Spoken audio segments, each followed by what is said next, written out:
coil works all together with the cell and some details of it. Let's start.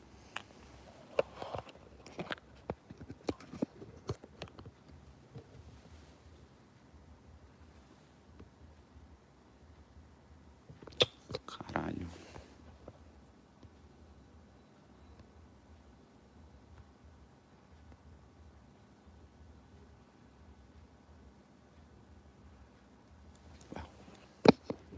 Hope you can see it.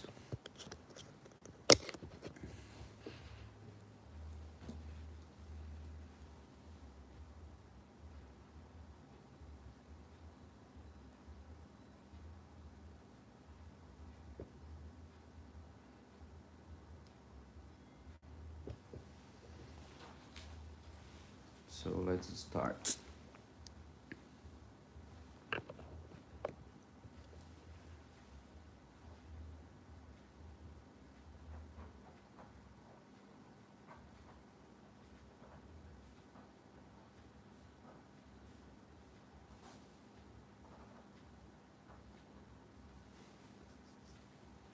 So let's start drawing the coils.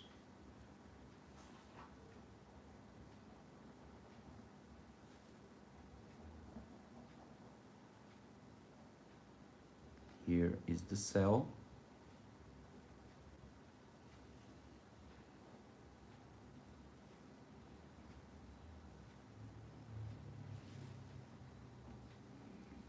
And here we start to draw how the coil works. You have a capacitor in parallel with it, and they have a series resistance, right? So they are coupled in this way.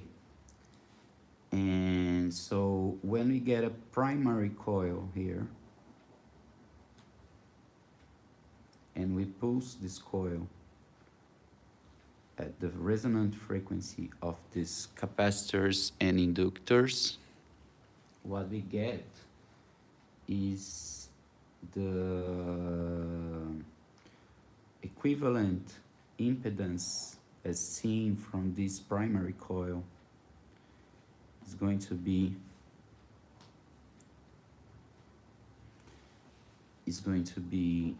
Z. That's going to be the reflected impedance of this resonance circuit, right? So if we get a resistance here of, let's say, 600 ohms, okay, 600 ohms.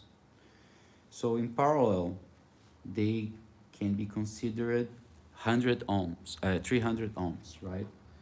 And in series, they are 1.2 kilo ohms. Let's say the reactance of these coils at the desired frequency is about 6,000 ohms. Okay, so let's say we get 1 amp here, we get 600 watts of power dissipation in this coil, and we get 6,000 volts in the coil, right? And that's just an example, okay? Let's try to reduce this a little bit because this is going to be too much powerful for our example. Let's start over again. And considering this, instead of 600, let's consider it 300 ohms. 300 ohms, it's enough. So we will get here 300 watts in our example, okay, for 1 amp flow. This amp is flowing in this closed loop between the capacitor and the coil, right? While the other coil also have the same in, uh, watts going lost. So we also have 300 watts here and 1 amp. Okay, that's just an example. Okay, let's start with an example. And now let's imagine this primary coil is 1 to 5 between this primary coil and these chokes, right? And so if we wanted, let's say 2 kilovolts on the chokes, on the resonant tanks, right? Let's forget about this reactance for a while. If we wanted 2 kilovolts on these chokes, and we have a starting voltage that is 100 volts, let's put it here, 100 volts, okay? We want 1 amp on the secondary, right? So we get 1 to 5 will be somewhat more than this desired amperage, because this is the limit of the wire we are using, for example, for our example. Okay, so we had to reduce this voltage to accommodate for these amps, because we are getting a higher ratio here, 1 to 5 ratio, right? So we want 300 volts on the output to get 1 amp. So how many volts we need? We need 300 divided by 5. That's going to be 60 volts. Okay, so 60 volts input will cause 300 volts output on this coil, 300 volts output, and this is going to cause 1 amp to flow in this circuit, right? Now, if this is resonant, the actual voltage we get to measure here is going to be the reactance. It's going to be XL or XC times the 1 amp we had. So the voltage is going to be that. Now, if we get reactance that is, let's say, at least 1.5 kilo ohms. Let's say this is 1.5 kilo ohms, right? 1.5 kilo ohms, and also here 1.5 kilo ohms reactance, right? And what we get that for that 1 amp we are going to have 1.5 kilovolts across each of these coils, right? So let me check if you can see it, right? Okay. So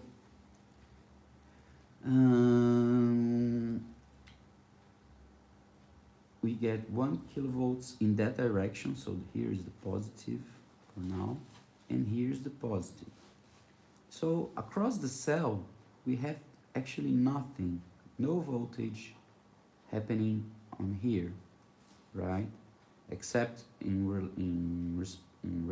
in relation to the ground.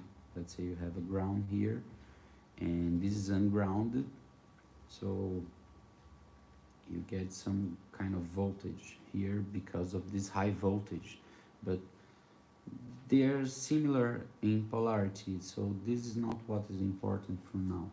For now, what we care about is this amps. Okay, let's start from where it begins.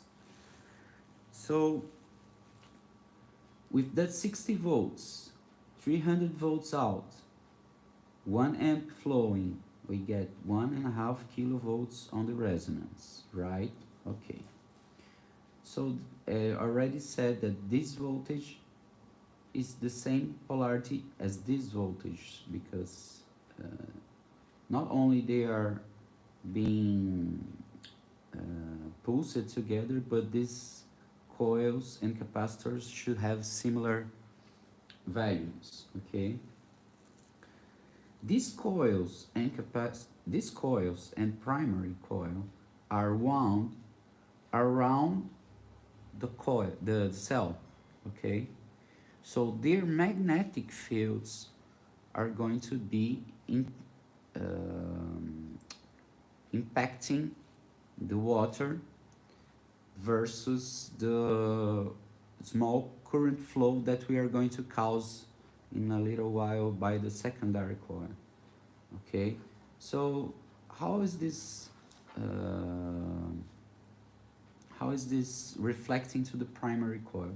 So we get 300 watts on the output, we get 60 volts on the input, so we get 1:5 ratio, and that should takes 5 amps to the primary coil, right? We are being very optimistic because we are disconsidering the resistance of the primary coil, the switch, etc. But let's make an approximation, okay? So the Z on the primary coil will be this 300 ohms divided by the turns ratio squared.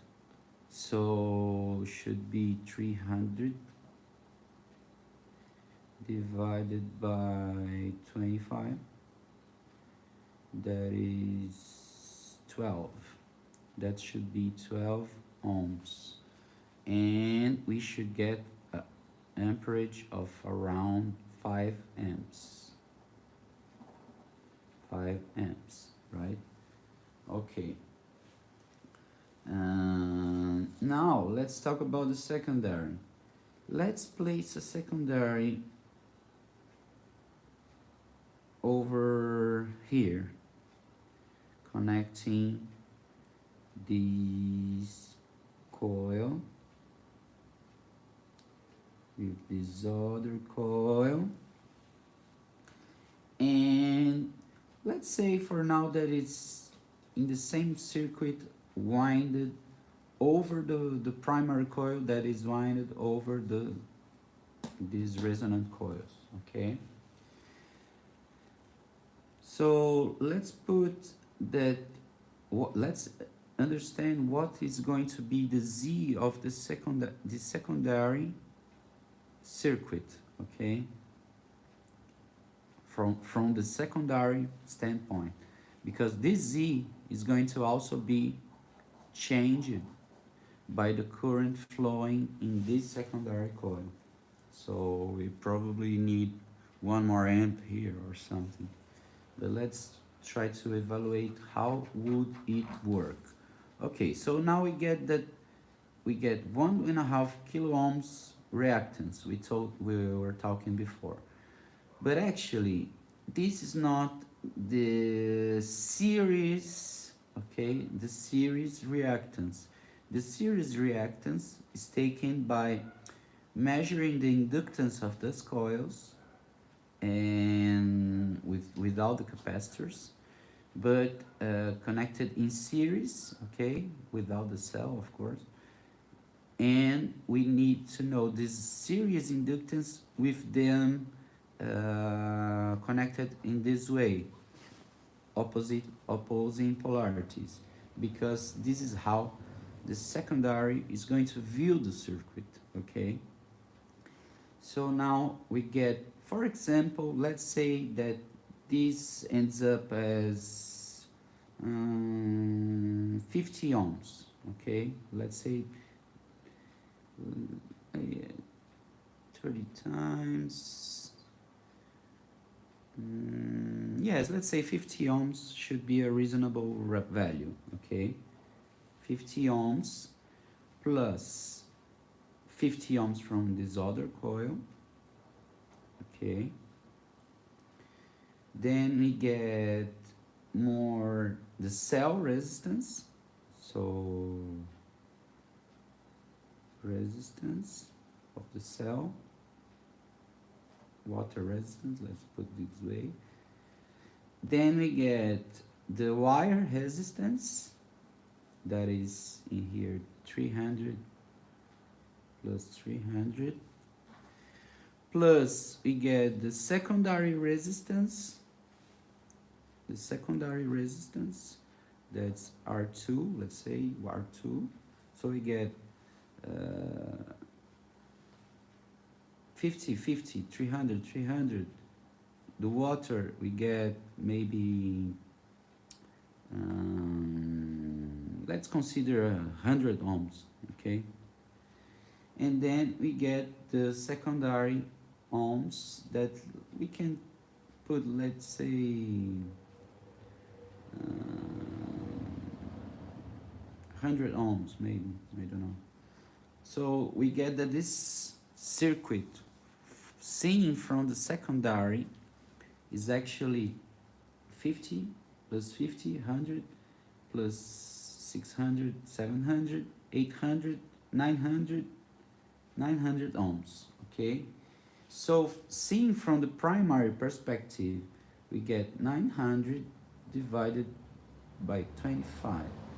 So here we get 3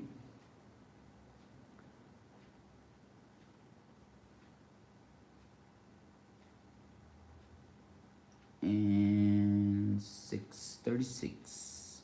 So we get that the primary C, these 12 volts, 12 ohms from the impedance of the resonance circuit, plus each C, if I didn't forget about anything,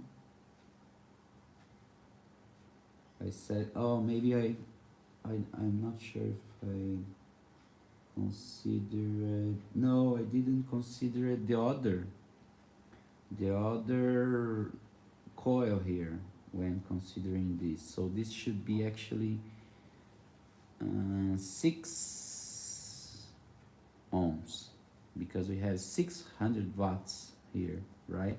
So we need 10 amps here. That's wrong. So we have 6 ohms, correcting myself, and we get 10 amps here. That's just an example, okay? Why this 10 amps is not really important? We could put 100 amps here, we could put 6 kilowatts here, and would not be important. Why? Because we are expanding these to generate magnetic fields on these coils. So if we get, for example, superconducting coils, would this consume any power? No. So that's the whole idea. We are splitting this part of power consumption from the second part of power consumption, because these could be reduced, like I said, using superconductor coils and capacitors. We could get virtually zero power going into this, okay? But not here. And let's come back to this Z. So we get that 6 ohms on the primary coil, and also we get another 36 ohms in parallel with it. So we may consume another 2 amps, almost 2 amps. So this is going to end up being around 12 amps, okay? 12 amps, right? Did I did anything wrong? Maybe not. So now we get 900 ohms on the secondary coil. How many volts we want to put on it? If we wanted 1 amp flowing, right? How many amps, how many volts we need it to have? If we get it, if we get 900 ohms in series, let's say we put 900 volts to it. Let's say we put 900 volts to it. And so we need a turn ratio of 10, 15, a 15 to 1 turn ratio to get 900 volts to it.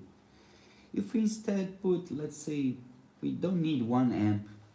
Stanley Meyer said we needed like 20 milliamps to 40 milliamps, I don't know, to start up the resonance on the water cell. We are going to talk about the electrical polarization on another video, okay? I already talked it on the other lights. If you have the patience to watch, you can see it, but I'm going to talk more about it, how these magnetic fields and electric fields inside the cell interact to generate ultrasounds and resonance on the cavity, etc. But this is not the focus of this video. This video is about how the voltage intensifier circuit works, okay?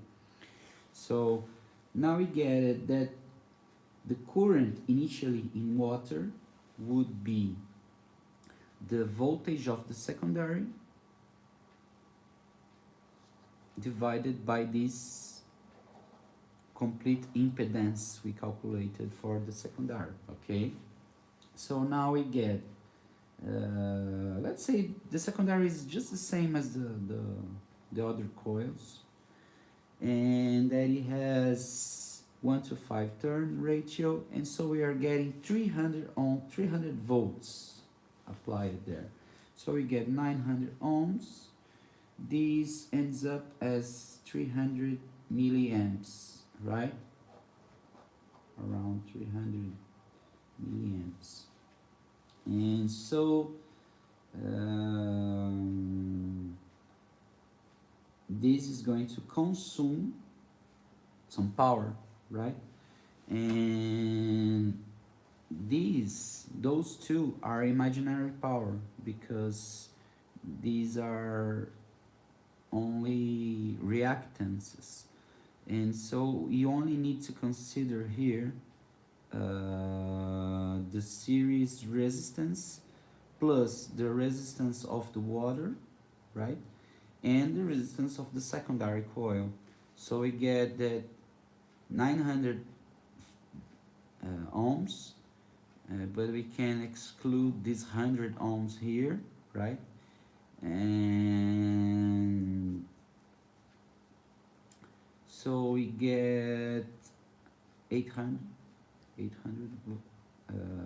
ohms, and so we get 800 times 1/3. It's going to be, I don't have the calculator here, but 1/3 of this is going to be 265 volts maybe. So 5 times 30. Let's say it's going to consume another 100 ohms. We already over 120 watts We already calculated it would be 2 amps more in the primary coil. So we had 60 volts, we had 120 watts out. And that's it. We get 600 watts consuming on the resonant coils plus 120 watts consuming on the secondary if we have this configuration. So we get a total of 720 watts, no 600, no 720 watts being consumed. And why is that important? Because here we get how this current on the cell is going to behave in respective to the magnetic fields of the coils, right? So we get that 300 milliamps current from those 300 volts coming out of this secondary coil.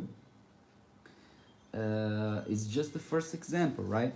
But now we need to consider that this secondary coil is also coupled to this resonance circuit, right? So we actually don't have 300 volts here. We have actually 1.5 kilovolts. Even if from the primary perspective we are pulsing it 300 volts from the 60 volts, this secondary coil, when it's coupled with this circuit, it's going to have more voltage induced on it, right? So it's kind of act as a load on these other coils, because whenever we flow current through it, we get it to suck power from this, right? So it's going to behave as we increase it the series resistance, for example, or if we added a parallel resistor actually to these resonant coils, right? So we could actually now get this impedance and current going on this secondary coil and calculate for the resonant tank how much it would impact here, right? And then get it back to the equation and get back to the equation to get the final needed input voltage, right? And okay, so is there anyone watching it? Don't sing. Okay, so no questions. I like when there is no questions. Another way to view it would be to simply get this secondary coil on another transformer. Okay, so we could get it pulsed with another transformer. Let's give it this example as well. So we have these resonant coils.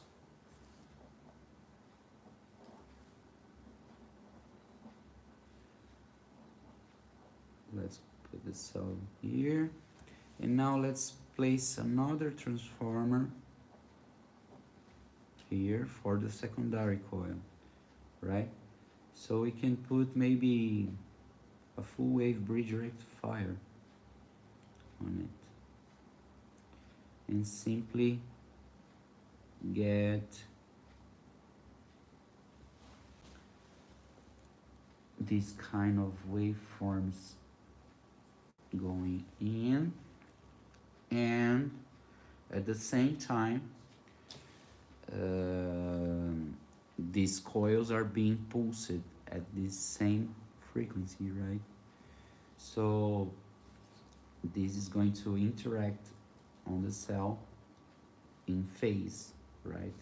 So we could even use a lower frequency here on this section of the circuit and from that we will get some lower interaction of these reactants on the secondary Z, right? But that's it. We are going to basically be splitting on this primary coil. We will get 10 amps to drive this resonance, okay? And on this other side, we are going to have 2 amps, right? And that's it. That's how you take all the magic out and view things as they are. I'm a bit messy on my way of writing, so let's get it right again here. So we get this 60 volts, this is being pulsed here, and these we can get a variable voltage here also, because this is not so important either. Okay, so we can get here 60 volts too, being pulsed separately to get better control. Otherwise, if we, let's say, pulsed these primary coils together, we could have some kind of coupling between the primary coils, and so would be the same as having the secondary on the other coil, right? So that's it for now, and I hope you have some comments to do. And oh, I connected this wrong. Okay, it's not like this. This should be here in positive. It's not. There's no magic here. Okay, guys, no magic. You need to take all the magic out to see what is really there on the paper, not on your minds, not on your thoughts. We get to see the reality as it is, okay? What would happen if we get a lower voltage here? We would get a lower frequency out here. Basically, if this is causing the cell impedance to change, because this magnetic field is interacting with the currents there and causing resonance, etc.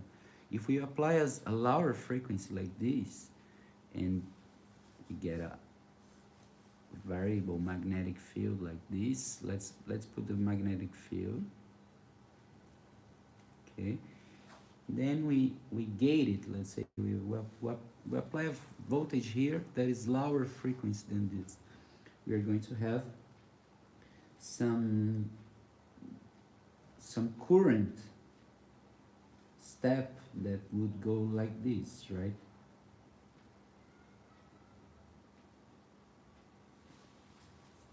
As it increases, because we have some impedance here, as it increases, it's going to have some manipulation or interaction impact from the magnetic field on it, right? So it's going to be possible to view it. And that's the importance of it, because that's how you actually see that it's doing something, okay? How I know this? I did many tests in the past. I did many studies. I went to study in physics university to try to learn the science language. So it's from there that I'm coming to solve this problem. I studied for 18 years to get here, and now I'm winding some coils, making this, and make this work. How about you? Are you going to still there, sitting on the sofa, putting on the fantasy to suck the boss balls from Monday to Friday? Or you're going to stand up and do it? Are you capable of it? Are you willing to see something different in this world? Well, I am. So I leave this message for you. Bye bye.